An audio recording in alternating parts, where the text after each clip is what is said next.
Hello students, welcome to Phi Chima classes in collaboration with City Model College.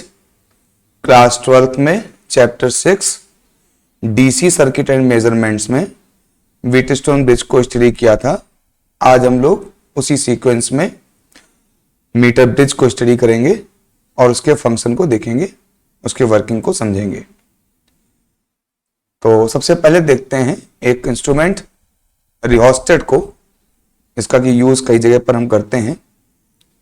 इस rheostat instrument को आपने अपने practical lab में देखा होगा, फिजिक्स लैब में। ये एक इंस्ट्रूमेंट को हम दो तरह से यूज कर सकते हैं।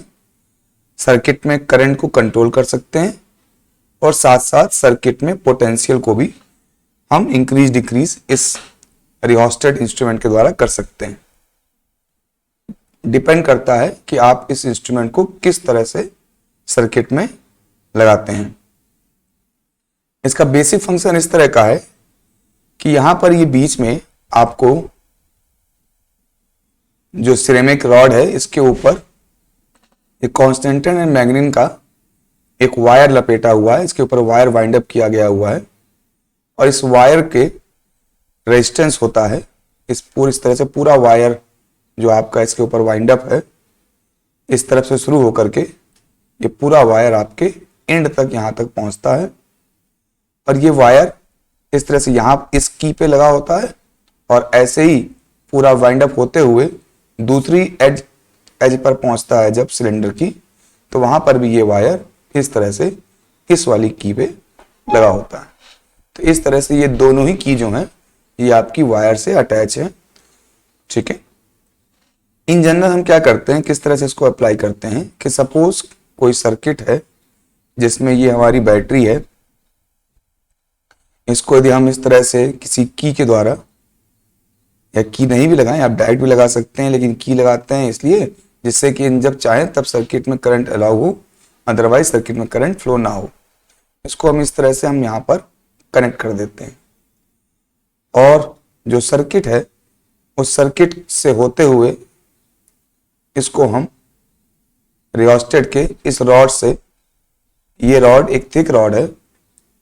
थिक रॉड इसलिए है क्योंकि जिससे कि इसका जो रेजिस्टेंस हो वो हम ऑलमोस्ट जीरो कह सकें। तो इस रॉड का रेजिस्टेंस जिसके ऊपर ये स्लाइडर स्लाइड करता है आगे पीछे, टू एंड फ्रो इसको स्लाइड कराते हैं, इस रॉड के थिक होने के कारण इसके रेजिस्टेंस को हम नेग्लिजिबल मान सकते हैं। जब हम की को ऑन करते हैं तो करंट फ्लो होती है। अब डिपेंड करता है कि आपने रिहोस्टेट को किस तरह से यूज किया है। जैसे यहां पर रिहोस्टेट को हमने सीरीज में यूज किया हुआ है। अब यहां पर यदि ये बैटरी ऐसे करंट निकलेगी, ये करंट सर्किट में जाएगा और जब यहां करंट इंटर करेगी तो इस रॉड के थ्रू इस स्लाइडर में जाएगी और ये स्लाइडर जहां पर टच करेगा आपके सिलेंडर को, उस पॉइंट पर आपके वायर को, जो इसमें वाउंड अप है, जो वाइंड अप वायर है उसको मिलेगी और फिर इस तरह से करंट इन वायर्स के थ्रू होते हुए वापस सर्किट में इंटर कर जाएगी ऐसे, और फिर करंट आपकी इस प्रकार से आ जाएगी। तो किस तरह से ये as a controller, current controller use हो रहा है, वो ये है कि इसको मैं रब कर दूं जरा।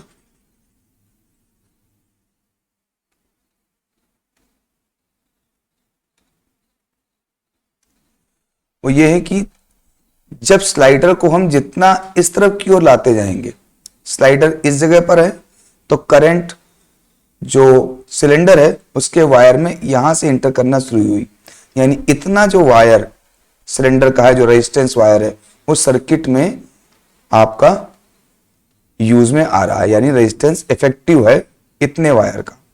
यही स्लाइडर यदि यहां लगा होता, इस जगह पर लगा होता और यहां पर टच कर रहा होता इस जगह पर, तो ये इतना वायर, ये एक्स्ट्रा वायर भी सर्किट में एज ए रेजिस्टेंस यूज में हो जाता और सर्किट का रेजिस्टेंस बढ़ जाता, क्योंकि तब करंट आपकी यहां से होते हुए जाती और यहां से लेकर यहां तक ये पूरा रेजिस्टेंस सर्किट में आपने अप्लाई कर दिया होता जब आपका स्लाइडर इस जगह पर होता।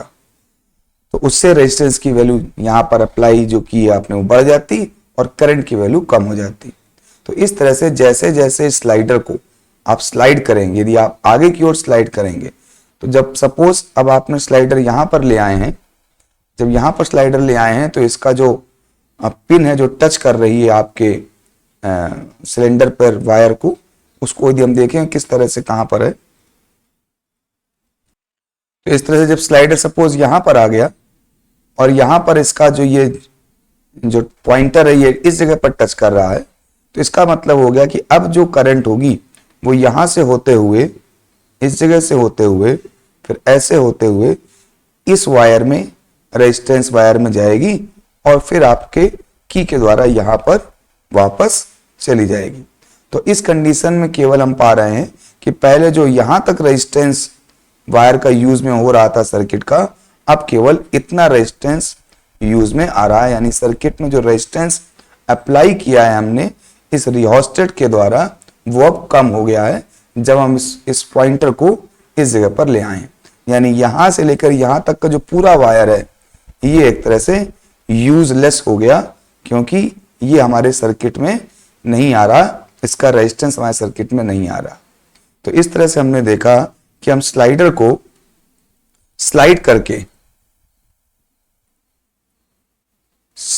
स्लाइड करके हम करंट की वैल्यू को कम ज्यादा यहां पर कर सकते हैं।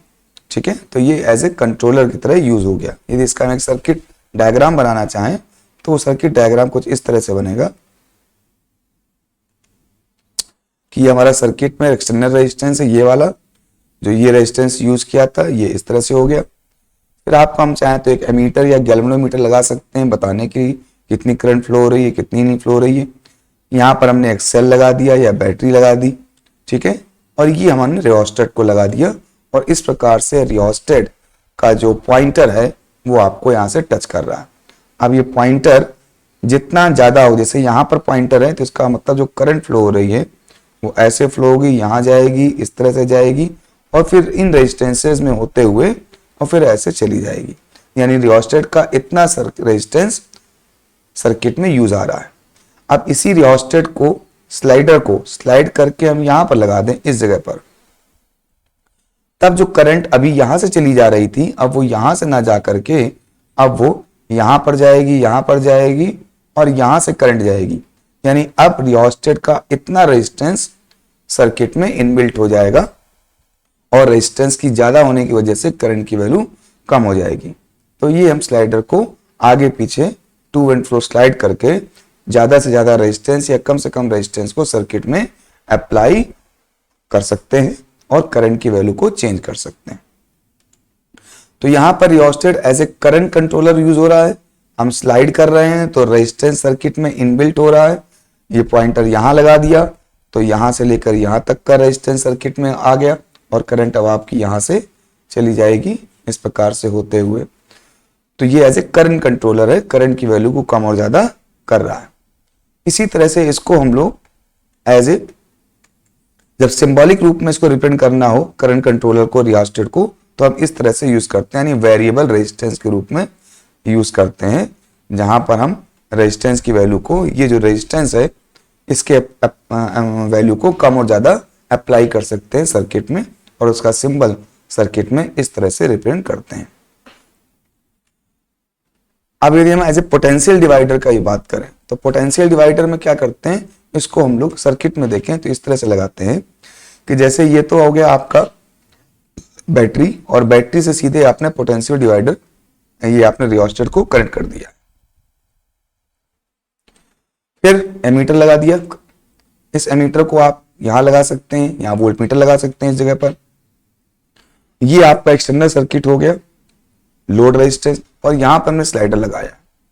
तो देखिए जब इस तरह से हम लगाते हैं तो अब बैटरी से जो पोटेंशियल होगा, ये यदि 12 वोल्ट की है बैटरी है या 10 वोल्ट की है, कोई भी आप कंसिडर कर सकते हैं, तो ये आपका पॉजिटिव टर्मिनल है, तो ये आपका ये पॉइंट या ये पॉइंट या ये पॉइंट, ये सारे ही पॉइंट आपके 12 वोल्ट पे हो जाएंगे।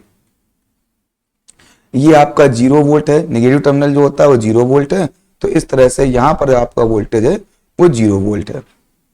अब हम देख रहे हैं कि हमने स्लाइडर को इस लोड रेजिस्टेंस के एक कॉर्नर को तो हमने बैटरी के डायरेक्ट जोड़ दिया हुआ है।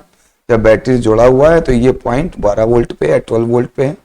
फिर लोड रेजिस्टेंस के दूसरे एंड को हमने अपनी स्लाइडर के द्वारा, ये जो स्लाइडर है इसको यहाँ पे ऐसे कनेक्ट करा हुआ है और स्लाइडर के द्वारा हम रेजिस्टेंस के किसी पॉइंट पर टच कर रहे हैं, जैसे यहाँ पर टच कर रहे हैं। तो आप पाएंगे यहाँ पर 12 वोल्ट है, ये वायर यहाँ से जा रहा है, इस जगह से जा रहा है, यहाँ भी 12 वोल्ट होगा, यहाँ भी 12 वोल्ट होगा, यहाँ भी 12 होगा, यहाँ भी 12 होगा, यहाँ भी 12 होगा और यहाँ भी 12 वोल्ट होगा। तो जब ये पॉइंटर आपका इस पॉइंट पर टच कर रहा है तो ये पॉइंट भी 12 वोल्ट हो गया। तो जो total potential across the load resistance हो गया वो 0 हो गया, क्योंकि इस तरफ का भी वोल्टेज 12 है और इस तरफ का भी वोल्टेज 12 है, तो पोटेंशियल डिफरेंस आपका 0 हो गया। तो इस समय आपके लोड रेजिस्टेंस पर 0 वोल्टेज अप्लाई है। फिर नेक्स्ट केस में हम क्या करते हैं कि सपोज ये स्लाइडर यहां पर ना हो करके ये स्लाइडर सपोज इस जगह पर है, यहां पर है। इस केस में क्या होगा, ये पॉइंट तो 12 वोल्ट था, ये भी 12 वोल्ट था, यहां पर भी 12 वोल्ट है क्योंकि रास्ते में कोई रेजिस्टेंस नहीं था, कोई पोटेंशियल ड्रॉप नहीं हुआ था। लेकिन जैसे ही आपने जॉकी को या इस पॉइंटर को यहां पर लगाया, इस पॉइंट पर लगाया, तो अब यहां से जो करंट फ्लो हो रही है उसका कुछ पोर्शन यहां पर जाएगा और इस तरह से यहां करंट फ्लो होते हुए फिर यहां से आपके वापस जाएगी, यानी इतने रेजिस्टेंस में कुछ ना कुछ पोटेंशियल ड्रॉप हो जाएगा। सपोज कि 4 वोल्ट यहां पर ड्रॉप हो गया, तो यहां पर रिमेनिंग कितना आचा, 12 वोल्ट यहां पर था, 4 वोल्ट यहां पर ड्रॉप कर दिया, तो यहां आपका रिमेनिंग आ गया 8 वोल्ट। और क्योंकि ये आपका पॉइंटर से कनेक्ट है तो इस पॉइंट पर भी वोल्टेज हो गया 8 वोल्ट। अब डिफरेंस कितना हो गया, इस तरफ 12 वोल्ट है आपके लोड रेजिस्टेंस के, इस तरफ 8 वोल्ट है, तो टोटल वोल्टेज डिफरेंस हो गया आपका 4 वोल्ट का। तो इस तरह से आप इस स्लाइडर को जितना आगे स्लाइड करते जाएंगे आप वोल्टेज को भी लोड रेजिस्टेंस पे उतना ही इंक्रीज करते जाएंगे। जब इस पॉइंटर को यहां पर लगा देंगे, इस तरफ लगा देंगे, तो आप देखेंगे ये पॉइंट भी 0 वोल्ट हो गया, यानी ये पॉइंट 0 वोल्ट हो गया। इधर आपका 12 वोल्ट आई, इधर आपका 0 वोल्ट हो गया, यानी डिफरेंस कितना हो गया अब आपका डिफरेंस 4 वोल्ट 12 वोल्ट का हो गया, क्योंकि इस तरफ 12 वोल्ट है और इस तरफ 0 वोल्ट है। तो टोटल वोल्टेज आपके लोड रेजिस्टेंस पे कितना अप्लाई हो गया, 12 वोल्ट अप्लाई हो गया।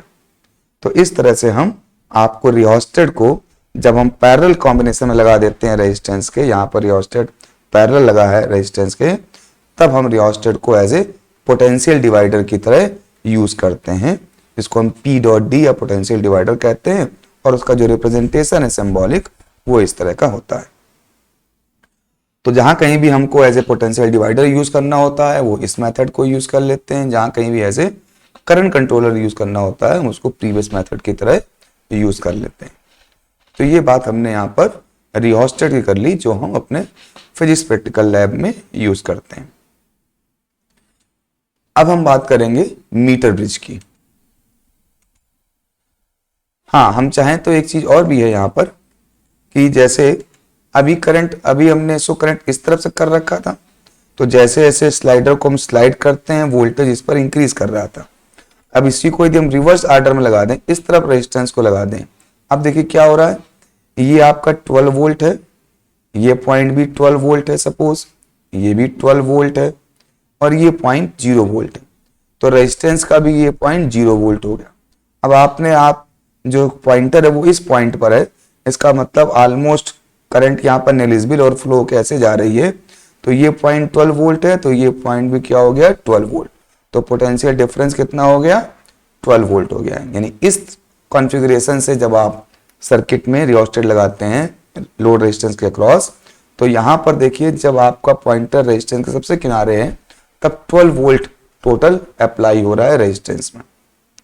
अब यदि स्लाइडर को सपोज आप यहां पर ले जाते हैं और इस जगह पर लगाते हैं, तो क्या होगा, जब करंट यहां पर फ्लो होगी तो कोई ना कोई वोल्टेज ड्रॉप हो जाएगा। सपोज 4 वोल्ट ड्रॉप हो गया, तो इस पॉइंट पे कितना वोल्टेज रिमेनिंग बचा 8 वोल्ट, तो आपका इस पॉइंटर पे भी कितना वोल्ट हो गया 8 वोल्ट, तो आपके रेजिस्टेंस के अक्रॉस भी कितना पोटेंशियल डिफरेंस बचा 8 वोल्ट और 0 वोल्ट 8 वोल्ट। तो यहाँ पर जैसे स्लाइडर को स्लाइड कर रहे हैं तो वोल्टेज डिक्रीज होता जा रहा है, जबकि पिछले वाले ऑप्शन में यहां पर जैसे जैसे आप डिवाइडर को इस पॉइंटर को आप आगे की ओर मूव कर रहे थे, पोटेंशियल इंक्रीज होता जा रहा था। तो ये आपके कॉन्फ़िगरेशन पे डिपेंड करता है कि किस तरीके से आप कॉन्फ़िगरेशन को यूज कर रहे हो। यदि इस प्रकार का आप कनेक्शन कर रहे हैं तो जैसे जैसे रेजिस्टेंस के अक्रॉस आप पॉइंटर को इंक्रीज करेंगे, पोटेंशियल इंक्रीज करेगा। और यदि इस तरह से आप सर्किट को यूज कर रहे हैं तो जैसे जैसे आप आगे की ओर पॉइंटर मूव करेंगे, पोटेंशियल डिक्रीज करेगा। तो दोनों ही चीजें आपको दोनों ही तरीके से आपको यहां पर एक्सप्लेन कर दिया गया। नेक्स्ट देखते हैं मीटर ब्रिज। अब मीटर ब्रिज क्या है? ये इंस्ट्रूमेंट किसी अननोन रेजिस्टेंस को मेजर करने के काम आता है और इसका जो प्रिंसिपल है, वर्किंग प्रिंसिपल है, वो आपका व्हीटस्टोन ब्रिज है। तो इस मीटर ब्रिज में किस तरह के कंस्ट्रक्शन होता है, क्या इसमें इंस्ट्रूमेंट लगते हैं, उसको हम देखते हैं। ये तो एक वुडन प्लेटफॉर्म पे इस तरह से ये कॉपर की स्ट्राइप्स होती हैं। ये कॉपर की थिक स्ट्राइप्स हैं जो एक कंडक्टिंग वायर की तरह से यूज में आती हैं। ये एक 1 मीटर का स्केल लगा होता है यहाँ पर, और ये एक उसी कॉन्स्टेंटाइन एंड मैग्नीन का एक 1 मीटर लेंथ का वायर होता है। एक तरह से ये रेजिस्टेंस वायर है। ये ऑलमोस्ट वही वायर होता है जो रियोस्टेट में आपका वाइंड अप किया होता है। तो ये 1 मीटर लेंथ का वायर है और ये आपका जो पूरा इंस्ट्रूमेंट है व्हीटस्टोन ब्रिज पर बेस्ड है, इसलिए इसको मीटर ब्रिज कहते हैं। मीटर इसलिए क्योंकि यहाँ पर 1 मीटर लेंथ का वायर यूज किया गया है, और ब्रिज इसलिए क्योंकि ये व्हीटस्टोन ब्रिज के प्रिंसिपल पर वर्क करता है। ये एक रेजिस्टेंस बॉक्स होता है। इस रेजिस्टेंस बॉक्स का मतलब ये है कि यहाँ पर जो कुछ कीज लगी हैं, हर की का एक स्पेसिफिक रेजिस्टेंस होता है। इस किसी पर्टिकुलर की को जब आप पिक आउट कर लेते हैं, बाहर निकाल लेते हैं, तो जितना रेजिस्टेंस उस की पे लिखा होता है उतने रेजिस्टेंस का ये box as a resistance work करने लगता है। सपोज कोई की आपने पिक करी जिस पर 5 ओम लिखा था, तो इसका मतलब ये हो जाएगा कि सर्किट में 5 ओम रेजिस्टेंस यहाँ पर अप्लाई हो गया, क्योंकि इसके जो दोनों पॉइंट्स होते हैं वो इस तरह से कनेक्ट होते हैं। तो ये एक रेजिस्टेंस बॉक्स हो गया जिसके 2 पॉइंट्स को हमने यहां से कनेक्ट करके रखा हुआ है। अब जो रेजिस्टेंस आप निकालेंगे उसी अकॉर्डिंगली यहाँ पर रेजिस्टेंस अप्लाई हो गया। जैसे आपने किसी एक की को आउट किया, यदि 5 ओम की है तो इस रेजिस्टेंस बॉक्स की वैल्यू हो गई 5 ओम, यानी आपने यहाँ पर एक 5 ओम का रेजिस्टेंस अप्लाई कर दिया। रेजिस्टेंस बॉक्स और रियोस्टेट में डिफरेंस ये है कि रियोस्टेट में आप रेजिस्टेंस की वैल्यू को कम ज़्यादा तो कर लेते हैं, लेकिन वहाँ पर कितनी वैल्यू रेजिस्टेंस की कम हो रही है और कितनी ज़्यादा हो रही है उसका मैग्नीट्यूड पता करना मुश्किल होता है, या आप पता नहीं कर सकते। इसलिए ये रेजिस्टेंस बॉक्स का यूज़ किया जाता है, जहाँ पे जितनी कीज लगी हैं हर की एक स्पेसिफिक रेजिस्टेंस को रिप्रेजेंट करती है, और उसको हम निकाल करके उस स्पेसिफिक रेजिस्टेंस को सर्किट में इनबिल्ड कर देते हैं। फिर एक दूसरा वायर जो अननोन रेजिस्टेंस का होता है, जिसको कि हम इस मीटर ब्रिज के प्रिंसिपल से, इस इंस्ट्रूमेंट से उसको फाइंड आउट करते हैं। तो यहां पर हम लोग अननोन रेजिस्टेंस को लगाते हैं, अननोन रेजिस्टेंस एस। फिर हम बैटरी लेते हैं, उस बैटरी के एक एंड को तो इस वायर के एक एंड से कनेक्ट कर देते हैं, जैसे यहां कनेक्ट किया हुआ है, और दूसरे एंड को की के द्वारा, की के थ्रू होते हुए और वायर के दूसरे एंड से कनेक्ट कर देते हैं। इस की का यूज इसलिए करते हैं क्योंकि की को जब हम रिप्लेस कर देते हैं, हटा देते हैं, तो उस समय सर्किट में करंट नहीं फ्लो करती, और की को जब हम प्लेस कर देंगे तो सर्किट में करंट इस तरह से बैटरी से निकल करके वायर में, और वायर से होते हुए आपके बैटरी के नेगेटिव टर्मिनल से होते हुए इस तरह से वापस बैटरी के नेगेटिव टर्मिनल में इंटर कर जाती है। तो ये वो पूरे आपके करंट का पाथ होता है जब हमने इसको अप्लाई नहीं किया होता है, या कोई भी एक अप्लाई नहीं होगा तो सर्किट कंप्लीट नहीं होगा। सपोज आपका ये अप्लाई नहीं है, ये अप्लाई भी है, तो भी करंट यहाँ से आगे नहीं जा सकती, यानी सिर्फ करंट आपकी इस वायर में ही फ्लो होती रहती है। और इस वायर में जब करंट फ्लो होती रहती है तो वो हीट ना कर जाए, इसीलिए इस की का यूज करते हैं कि जब प्रैक्टिकल करते हैं उसी समय इस की को पुट करते हैं, अदरवाइज इसको बाहर ही रखते हैं।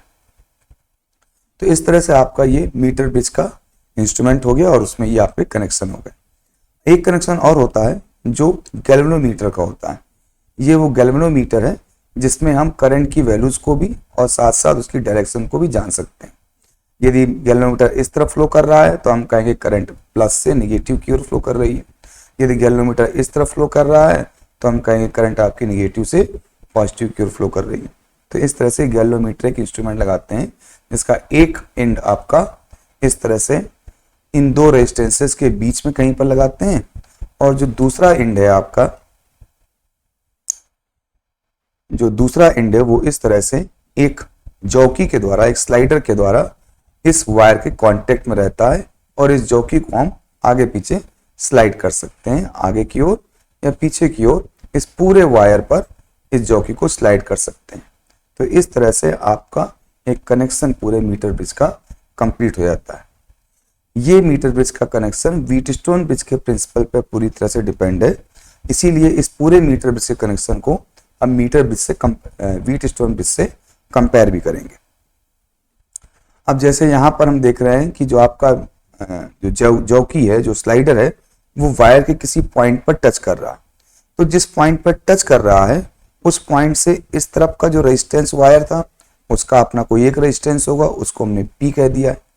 और उस पॉइंट को जहां पर आपके इस जॉकी ने या इस पॉइंटर ने टच किया है उसके इस तरफ का जितना वायर रिमेनिंग होगा उसका अपना कोई एक रेजिस्टेंस होगा, सपोज उसका रेजिस्टेंस क्यू है।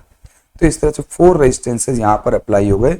एक रेजिस्टेंस बॉक्स जो नॉन रेजिस्टेंस है, ये नॉन रेजिस्टेंस इसलिए है क्योंकि जिस की को आप निकालेंगे उस की के बारे में आपको पता होगा कि आपने कितना रेजिस्टेंस निकाला है। ये अननोन रेजिस्टेंस हो गया जिसके की वैल्यू को हमको फाइंड आउट करना है। और यहाँ पर जो आपके पॉइंट पर जहां पर आपकी जॉकी या स्लाइडर टच कर रहा है उसके इस तरफ का रेजिस्टेंस पी कहा गया है, इधर का रेजिस्टेंस क्यू कहा गया है। इनको हम रेशियो रेजिस्टेंसेज या रेशियो लेंथ कहते हैं, क्योंकि यहाँ रेजिस्टेंस की वैल्यूज तो नहीं पता है लेकिन रेजिस्टेंस का रेशियो निकाल सकते हैं। क्योंकि P अपॉन Q यदि हम करेंगे तो P की लेंथ हम मीटर स्केल से देख सकते हैं। अब मीटर स्केल से देख सकते हैं कि P की लेंथ कितनी है, यानी L ऑफ लेंथ पता है इस तरफ की। तो इस तरह से हम कंपेयर जब करना चाहेंगे तो हम इसको कंपेयर करते हैं। यहाँ पर देखते हैं ये आपका व्हीटस्टोन ब्रिज है, तो ये पॉइंट ए जैसे व्हीटस्टोन ब्रिज में है, इस तरह से आप देख पा रहे होंगे ये पॉइंट ए है। इस पॉइंट ए को यदि हम मीटर ब्रिज में देखें तो आप देखें ये रेजिस्टेंस आर है, तो यहाँ पर ये रेजिस्टेंस आर है। फिर ये रेजिस्टेंस एस अननोन रेजिस्टेंस है, तो यहाँ पर ये एस रेजिस्टेंस है। फिर ऐसे ये रेजिस्टेंस पी है, तो यहाँ पर ये पूरा जो पोर्शन है यहाँ तक का, इस जगह तक जहाँ पर पॉइंटर टच कर रहा है, ये आपका पी हो गया। और जो रिमेनिंग पोर्शन इस तरफ का है ये पोर्शन आपका क्यू हो गया, और ये क्यू दिया हुआ है। इस तरह से 4 रेजिस्टेंसेज यहाँ भी हैं, R S P and Q, और 4 रेजिस्टेंस आपके R S and P and Q यहाँ भी हैं। फिर आप देखेंगे इन 4 रेजिस्टेंसेस के एक डायगोनल पे हमने बैटरी को कनेक्ट करके रखा हुआ है, यानी ए पॉइंट से बैटरी है। ऐसे और कौन से पॉइंट वो देख लेते हैं।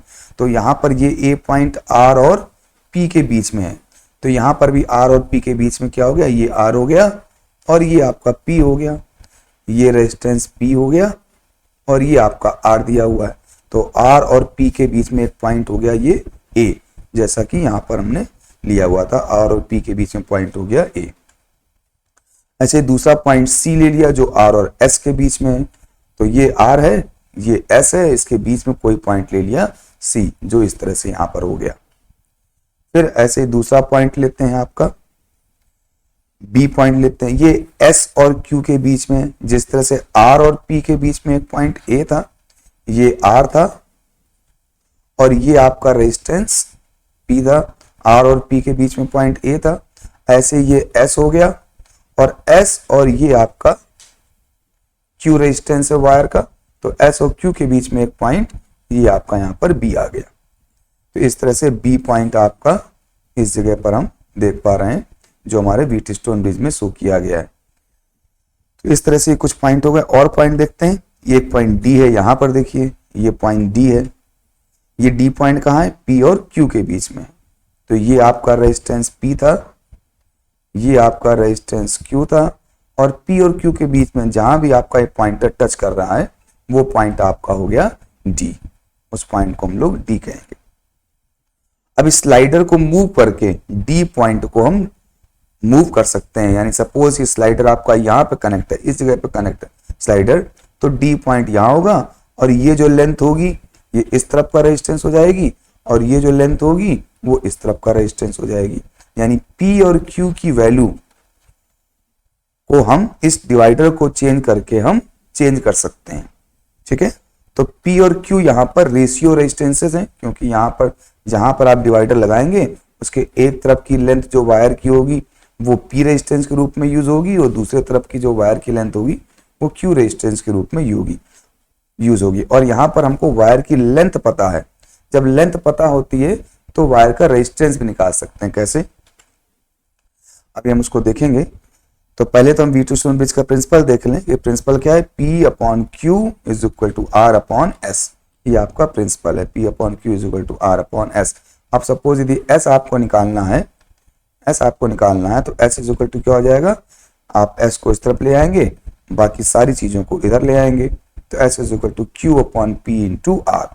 अब यहाँ पर देखिए S वैल्यू हमको निकालनी है जो अननोन रेजिस्टेंस है। जो R वैल्यू है ये हमको नोन है, क्योंकि जितना हम रेजिस्टेंस निकालते हैं उतना हमको पता होता है कि हम 2 ओम निकाल रहे हैं, 3 ओम निकालना है, 4 ओम निकालना है। तो R की वैल्यू हमको गिवन है। अब S निकालने के लिए Q और P का रेशियो हमको और पता होना चाहिए। यानी ये जो रेजिस्टेंस यहाँ पर है P का, और यहाँ जो रेजिस्टेंस है Q, इसका रेशियो हमको पता होना चाहिए। इंडिविजुअल वैल्यू उनकी ना भी पता हो, लेकिन रेशियो पता होगा तो हम इस फॉर्मूले को अप्लाई करके S की वैल्यू, जो हमारा अननोन रेजिस्टेंस है, S की वैल्यू निकाल लेंगे। अब रेशियो कैसे निकालेंगे? तो जैसे आप देख रहे हैं कि यदि पॉइंट P यहाँ पर टच कर रहा है, ये पॉइंट D है आपका, तो D के पहले का जो रेजिस्टेंस है, जो पहले की जो लेंथ है वो as a resistance P use होगी, और बाद की जो लेंथ है वो resistance as a Q use होगी। जो पहले की लेंथ है उसको सपोज L कह दिया। टोटल जो लेंथ ऑफ वायर है वो 1 मीटर है, यानी 100 सेंटीमीटर है। तो रिमेनिंग लेंथ कितनी हो गई? 100 माइनस L हो गई। अब यहाँ पर एक फॉर्मूला हमको पता होता है कि रेजिस्टेंस इज इक्वल टू होता है specific resistance into length of wire upon cross sectional area. तो यदि आपको P रेजिस्टेंस की वैल्यू निकालनी है, रेजिस्टेंस ऑफ P निकालना है, तो स्पेसिफिक रेजिस्टेंस कंडक्टर का, लेंथ ऑफ द वायर, वो वायर लेंथ कितनी है आपकी यहाँ पर P वायर की, जो P रेजिस्टेंस है उसकी लेंथ कितनी है? उसकी लेंथ आपकी L है, तो L इसको LP कह दें, upon cross sectional area A। तो इस तरह से आप रेजिस्टेंस ऑफ P को यहाँ पर हम ऐसे लिख सकते हैं। ऐसे यदि Q रेजिस्टेंस की बात करें, यदि हम Q रेजिस्टेंस को निकालें तो RQ इज इक्वल टू रो, और Q वायर की लेंथ जो कि आपकी 100 माइनस L है, upon cross sectional area wire का, वो तो सेम वायर है, A हो गया। तो ये देखिए हमने यहाँ पर आपकी P जो वायर था उसका रेजिस्टेंस इस तरह से निकाल दिया, और जो Q वायर बच रहा था उसका रेजिस्टेंस इस तरह निकाल लिया। दोनों को डिवाइड कर दें तो पूरा वायर एक ही है, तो स्पेसिफिक रेजिस्टेंस एक ही है, उनके क्रॉस सेक्शनल एरिया एक ही है। तो इस तरह से P का रेजिस्टेंस और Q का रेजिस्टेंस, उनका जो रेशियो आ रहा है वो आपका length of P wire upon length of Q wire, यानी 100 माइनस L आ रहा है इस तरह से। यानी यहां पर हमको P और Q का रेशियो चाहिए था, वो रेशियो एक्चुअली में उनकी लेंथ के रेशियो के इक्वल होता है। तो इस तरीके से हम यहाँ पर Q और अपॉन P के रेशियो को पुट कर देते हैं। तो Q का मतलब हो गया, Q और P का रेशियो मतलब हो गया 100 माइनस L, Q की लेंथ, और P की लेंथ L, तो Q minus L upon L। Per unit length आपके वायर की रेजिस्टेंस R हो, यानी यूनिट लेंथ का रेजिस्टेंस R हो, तो इधर का लेंथ L है तो इसका रेजिस्टेंस LP हो गया, इधर का लेंथ 100 माइनस L है तो इसका रेजिस्टेंस 100 माइनस LP हो गया, जिसको हम लोग स्पेसिफिक रेजिस्टेंस भी कहते हैं। ठीक है, तो वो आप यहाँ पर सॉल्व कर सकते हैं। तो जैसा कि हम देख चुके हैं कि रेजिस्टेंसेस का रेशियो Q और P का रेशियो एक्चुअली में इनकी लेंथ के रेशियो इक्वल होगा, तो क्यू रेजिस्टेंस की लेंथ ही 100 माइनस एल और पी वायर की लेंथ ही एल, तो इसका रेजिस्टेंस इसकी लेंथ के प्रोपोर्शनल था, तो क्यू अपॉन पी हो गया 100 माइनस एल अपॉन एल। तो वो वैल्यू हम यहाँ पर पुट कर देंगे इस तरह से 100 minus L upon L into R. अब सारी वैल्यूज हम लोग को पता है, आपके इस तरफ की लेंथ पता है वो, और इधर की लेंथ पता है, तो इस तरह से हमने एस की वैल्यू निकाल सकते हैं। बस ये ध्यान रखते हैं कि जब हमने जिस पॉइंट पर इसको टच कराया हो उस समय आपके गैल्वेनोमीटर में कोई डिफ्लेक्शन नहीं होना चाहिए, there should be no deflection. जब कोई डिफ्लेक्शन नहीं होगा इसका मतलब इसमें कोई करंट फ्लो नहीं हो रही है, और ये तभी होता है जब P और Q का रेशियो R और S के रेशियो के इक्वल होता है। तो हम उस पॉइंट को यहाँ पर सर्च करते हैं स्लाइडर को मूव करके कि जहां पर आपका डिफ्लेक्शन 0 हो जाए। सपोज D पॉइंट पे डिफ्लेक्शन 0 हो गया तो इसका मतलब है हम वहां पर इस फॉर्मूले को अप्लाई करके रेजिस्टेंस को निकाल सकते हैं। अब हम इस प्रैक्टिकल को करते हैं। यहाँ पर जो हमारा मीटर ब्रिज दिया हुआ है उससे ये आपका एक अननोन रेजिस्टेंस R है, सॉरी नोन रेजिस्टेंस R है, जिसकी की वैल्यूज यहाँ से पता कर सकते हो जब आप की निकालोगे। ये S आपका अननोन रेजिस्टेंस हो गया, और ये जो पूरा एक वायर है 100 मीटर का, वहां पर जिस पॉइंट पर आपकी ये जॉकी या स्लाइडर टच करेगा उस पॉइंट से एक तरफ आपका L हो जाएगा जो P रेजिस्टेंस को रिप्रेजेंट करेगा, और उस पॉइंट से दूसरी तरफ आपका Q हो जाएगा 100 माइनस एल लेंथ जो आपका Q रेजिस्टेंस को रिप्रेजेंट करेगा। और हम देखेंगे कि किस पॉइंट पर हमारी जॉकी आती है और टच करती है रेजिस्टेंस वायर को, जिससे कि हमारे आपके जो गैल्वेनोमीटर है उसमें कोई डिफ्लेक्शन नहीं हो। तो सबसे पहले तो हम सर्किट को चेक करते हैं कि वहां सर्किट करेक्ट लगा है कि नहीं लगा है। उसके लिए हम क्या करते हैं कि यहां से किसी 1 ओम रेजिस्टेंस को निकाल लेते हैं इस तरह से। जैसे ही हमने 1 ओम रेजिस्टेंस को निकाल लिया तो आपके इस सर्किट में यानी R की वैल्यू, जो R रेजिस्टेंस है इसकी वैल्यू 1 ओम सर्किट में अप्लाई हो गई। फिर हम जॉकी को स्लाइड करते हैं। जैसे ही जॉकी को इस एंड पे रखते हैं, पहले एंड पर, तो आप देखते हैं कि इसमें करंट किसी एक पर्टिकुलर डायरेक्शन में फ्लो कर रही है। फिर जॉकी को हम मूव करते हैं अदर डायरेक्शन पर, दूसरे पॉइंट पे ले आते हैं, अदर एज पे ले आते हैं, और अब देख रहे हैं कि गैल्वेनोमीटर की जो पॉइंटर है वो अपोजिट डायरेक्शन में हो गई। यदि ऐसा सर्किट में आपके शो हो रहा है इसका मतलब आपका सर्किट करेक्ट है और आपके कनेक्शंस ओके हैं। तो जब भी सर्किट आप अप्लाई कर लेंगे, लगा लेंगे, रेडी कर लेंगे, तो सबसे पहले आप यही करेंगे कि अपने जॉकी को पहले एक पॉइंट पर टच करेंगे, आपके जो गैल्वेनोमीटर का जो डिफ्लेक्शन है वो किस तरफ है उसको ऑब्जर्व करेंगे, फिर जॉकी को दूसरे एंड पे ले जाएंगे और फिर आपको देखेंगे कि गैल्वेनोमीटर का जो डिफ्लेक्शन है वो अपोजिट होता है या नहीं होता है। यदि अपोजिट हो जाता है तो इसका मतलब आपका जो कनेक्शन है वो ओके है। यहाँ पर एक बात और मालूम चली कि जब आपका जॉकी का पॉइंटर पहले पॉइंट पर था तो आपका मूवमेंट इस तरफ की ओर था, और जब आपका जॉकी आप स्लाइड करते हुए यहाँ पर ले आए तो जॉकी का मूवमेंट यहाँ पर हो गया। इसका मतलब इसके बीच में कोई एक पॉइंट ऐसा होगा जहां पर जॉकी का मूवमेंट, जहां पर जॉकी को लाएंगे तो वहां पर जो गैल्वेनोमीटर का मूवमेंट है वो इस बिल्कुल 0 रीडिंग को रीड करेगा। तो यदि हम देखते हैं अब यहाँ पर इसको हम स्लाइड करते हैं तो हम ये पाते हैं कि इस पर्टिकुलर पॉइंट पर जैसे ही आपकी जॉकी आई तो आपके गैल्वेनोमीटर का डिफ्लेक्शन 0 हो गया। यानी अब ये जो सिचुएशन है ये सिचुएशन आपकी बैलेंस्ड ब्रिज की सिचुएशन है। यानी इस समय आपके R और S का रेशियो आपके इस तरफ के वायर यानी L और इस तरफ के वायर यानी 100 माइनस एल के रेशियो के इक्वल है। यानी आप वो फॉर्मूला अप्लाई कर सकते हो इस सिचुएशन में जो पीछे में निकाला था कि S is equal to 100 minus L upon L into R। अभी इसको अप्लाई करें तो आप पाएंगे कि S इज इक्वल टू क्या हो जाएगा 100 माइनस एल, एल यहाँ पर कितना है 2 यहाँ पर आ रहा है, 2 का मतलब ये 100 सेंटीमीटर है तो 10 सेंटीमीटर, 20 सेंटीमीटर, 30, 40, 50, 60, 70, 80, 90, 100 सेंटीमीटर है। तो 2 का मतलब 20 सेंटीमीटर पे समय आपकी जब पॉइंटर को लाते हो तो वहां पर कोई करंट फ्लो नहीं हो रही है, यानी व्हीटस्टोन ब्रिज का बैलेंस प्रिंसिपल रूल लग रहा है, यानी ये फॉर्मूला अप्लाई हो रहा है। तो S is equal to 100 minus L आपका P जो रेजिस्टेंस हो गया, अपॉन 100 - L का मतलब तो हो गया इस तरफ का रेजिस्टेंस यानी Q, अपॉन P का मतलब हो गया इस तरफ का रेजिस्टेंस यानी L, इंटू R। R कितना हमने निकाला है? R हमने 1 ओम निकाला। अब इसको सॉल्व करेंगे तो S इज इक्वल टू 4 ओम आ गया, यानी आपका जो अननोन रेजिस्टेंस है वो 4 ओम का है इस पर्टिकुलर कंडीशन के हिसाब से। फिर हम क्या करते हैं, फिर हम इस 1 ओम को वापस कर देते हैं। अब हम 2 ओम का रेजिस्टेंस निकालते हैं और फिर से इसको हम देखते हैं कि कौन सा ऐसा पॉइंट है जहां पर कोई डिफ्लेक्शन नहीं हो। तो जैसे इसको मूव करते हैं डिफ्लेक्शन शुरू होता है और एक सर्टेन पॉइंट पर आके डिफ्लेक्शन 0 आ जाता है। तो इसका मतलब ये होगा कि इस पर्टिकुलर पॉइंट पर फिर से जो आपका ब्रिज है बैलेंस है, यानी R और S का रेशियो, क्योंकि अब रेजिस्टेंस चेंज हो गया यहाँ पर तो R और S का रेशियो चेंज हो गया, इसीलिए यहाँ पर भी लेंथ का रेशियो चेंज हो गया। लेकिन इस समय R और S का रेशियो आपके P और Q के रेशियो के इक्वल है, यानी L और 100 - L के रेशियो इक्वल है, यानी इस फॉर्मूले को दोबारा से अप्लाई कर सकते हैं। तो S is equal to 100 minus जो L है वो राउंड अबाउट 33.3 पे है, 3 मतलब 30, 4 मतलब 40 और ये 3.3 के समथिंग है, यानी 33.3 अपॉन L कितना है 33.3 और ये 100 - L हो गया। ये वैल्यूज पुट करी, रेजिस्टेंस कितना हमने निकाला है 2 ओम निकाला है, तो S की वैल्यू कितनी आ जाएगी, हम देख रहे हैं S की वैल्यू फिर से अप्रोक्सीमेटली 4 ओम आ गई।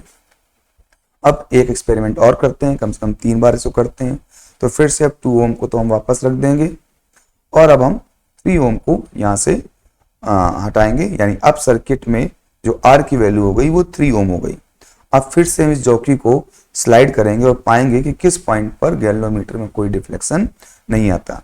तो जैसे हमने इसको टच किया और देखा कि 4.2 समथिंग पर आकर फिर से डिफ्लेक्शन 0 हो गया, यानी फिर से इस समय ये आपका जो व्हीटस्टोन ब्रिज है वो बैलेंस्ड है, यानी R और S का रेशियो P और Q के रेशियो के इक्वल है, और जो हमारा फॉर्मूला है वो अप्लाई कर सकते हैं। तो S is equal to 100 - L, तो 100 - L कितना है वो देख लिया, L कितना है वो देख लिया। तो L आपका यहाँ पे 42.8 समथिंग है, और आपका जो 100 - L और L की वैल्यू पुट करेंगे, और जो R हमने यहाँ पर निकाला है वो कितना है 3 ओम है, और इसको हम सॉल्व करेंगे तो S की वैल्यू फिर से अप्रॉक्सीमेट 4 ओम आ जाएगी। तो ये वो मीटर ब्रिज का प्रिंसिपल है, और जिसका प्रैक्टिकल है इसको हमने 3 स्टेप्स में इसको किया है, और हमने अननोन रेजिस्टेंस की वैल्यूज को निकाल लिया। तो आज हम लोगों ने मीटर ब्रिज को देखा, कैसे वहां पर वो व्हीटस्टोन ब्रिज को फॉलो करता है और किस तरह से उसके एक्सपेरिमेंट वो करते हैं, और हम अननोन रेजिस्टेंस की वैल्यू को निकालते हैं। नेक्स्ट टर्न पे हम लोग पोटेंशियोमीटर देखेंगे और उसका एप्लीकेशन देखेंगे। तो आज के लिए इतना ही, नेक्स्ट टर्न पे फिर मिलेंगे, तब तक के लिए bye bye and take care.